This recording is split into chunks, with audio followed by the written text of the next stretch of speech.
जोगलांबा गढ़वाल जिले के IDOC conference hall में जिला कलेक्टर बीएम संतोष की क़ियादत में किसानों का एक इजलास मुनक्किद हुआ, जिसमें Telangana state agriculture and farmers welfare commission के चेयरमैन एम कोदंडा रेड्डी ने आज गढ़वाल का दौरा किया।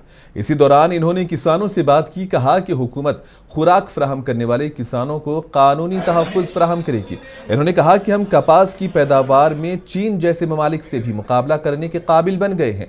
ज़राई शोबे को मजबूत करने के लिए मुख्तलिफ स्कीम्स और नई पॉलिसीज लाई जा रही हैं, जो किसानों की फलाह व बहबूद का सबूत है।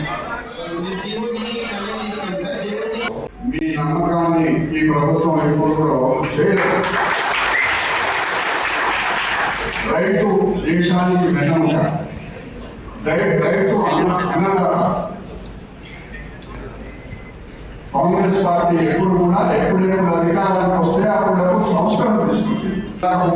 రైతులు మాట్లాడలేదు, అమ్మా మీరు గంట 40